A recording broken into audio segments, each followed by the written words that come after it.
If you log into Google Maps right now and look at the Asian region of Jammu and Kashmir, this is probably the border that you will see. It's just a maze of disputed boundaries with no clearly defined borders in sight. But if you log in from an Indian server, this is what you will see. A solid border marking the entire territory as belonging to India. And there's more.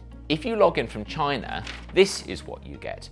The Chinese claimed territory clearly marked as theirs, and only the Indian and Pakistani disputes shown as dashed lines. So what's going on here? One location but three different borders. Why are Google going to so much effort to show these borders differently? Well, if you look at the disputed region, it's claimed by Pakistan, China and India. That's three countries that contain almost 40% of the global population. That's a lot of potential customers to lose if Google can't make the ruling parties of those countries happy. All over the world there are examples of this. I wish I could tell you about them all today, but today I want to focus on just two of them, Jammu and Kashmir and one other. So first things first, how did Jammu and Kashmir end up like this? Well, as with so many things, it goes back to European colonialism. When the British left in 1947, we split the nation in two, the Hindu majority India and the Muslim majority Pakistan. Some of the regions of the country, known as princely states, were given the choice of which country to join. For most, this was an easy decision, but for the northern region of Jammu and Kashmir, it was a bit more complex. The majority of those who lived here are Muslim, but they were ruled over by a Hindu Maharaj named Hari Singh. Because of this, Hari Singh made the decision to remain neutral. Fearing that their Maharaj would later choose to join India, the population here, joined by Pakistani tribesmen, staged a rebellion. In response, Hari Singh turned for help to Governor-General of India, Louis Francis Albert Victoria Nicholas Mountbatten. Yes, that is actually his name. Lord Mountbatten was then basically like, yeah, sure, I can help, but it wouldn't be right unless you were first a part of India. And so Hari Singh was basically like, okay, I'll be a part of India then. And in 1947, he ceded the entire territory into India. Pakistan rejected this claim, as in their eyes it violated the neutrality agreement that they had signed with Jammu and Kashmir, and on October 27, 1947, the First Indo-Pakistan War broke out. Come 1949, the UN Security Council arranged a ceasefire and established this temporary border along the line of actual control. The terms of this ceasefire were that all troops would withdraw from the region and a referendum would be held to determine its future. But as time went by, this resolution never materialised, and over the next 50 years violence continued to erupt with three more Indo-Pakistan wars. Then just to make things even more complicated, in 1962 China invaded and seized this region called Aksai Chin from India. And then a year later, they were given Shaksgam Valley in a border agreement between Pakistan. Despite over half a century of conflict, the line of actual control in Jammu and Kashmir has remained largely unchanged from what was left when the British partitioned India.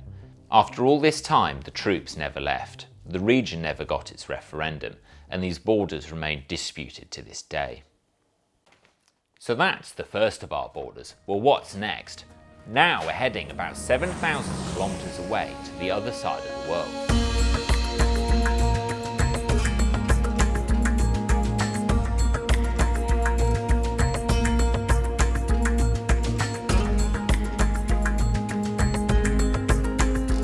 This is Morocco and Western Sahara. If I go onto Google Maps and look at this region, this is what I see. The country of Morocco and this dashed line bordering Western Sahara. But if I view this region from inside Morocco, the dashed line disappears. In fact, the Moroccan government actually takes this one step further, with it being completely illegal in Morocco to display any map showing this line. So what's the story here? Well, as with so many things, it goes back to European colonialism. Wait, didn't I just say that on the last story? Yes. But this time, it wasn't our fault. Spain first established a presence in Western Sahara in 1848. By the start of the Second World War, they owned this entire region while the French administered to the north. Come the end of the war, the edge of colonialism started winding down. In 1956, the French departed from the north, forming the new state of Morocco. Morocco claimed sovereignty over both the former French territory and the occupied Spanish land to the south that was then known as Spanish Sahara. The Spanish, however, decided to stick around. This region was predominantly occupied by an ethnic group called the Sahrawi, who were understandably not too happy about the continuing Spanish presence. In 1973, a group was formed known as the Polisario Front, with the goal of removing the Spanish and forming their own sovereign nation. While the Polisario Front was clashing with the Spanish, the Moroccan monarch, who was not yet ready to drop his claim over the territory, was orchestrating a plan. In 1975, 350,000 Moroccans crossed into Spanish Sahara in a mass resettlement that came to be known as the Green March. This finally forced Spain to cede the land to Morocco and Mauritania.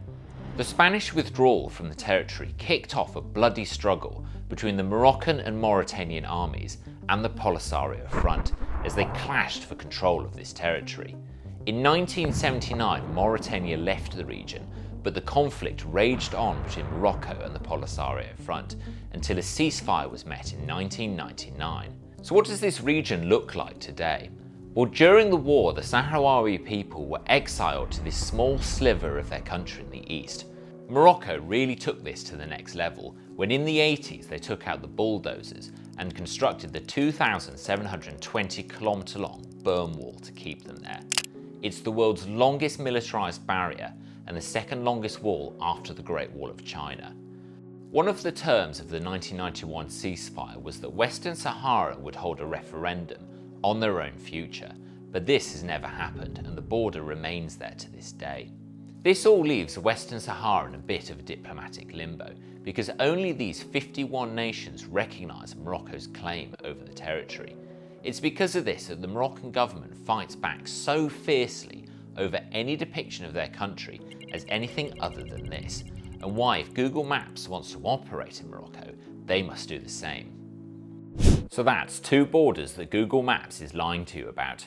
If you enjoyed my content and want to watch some more where I actually go to the countries in question, then maybe check out my two travel documentaries here.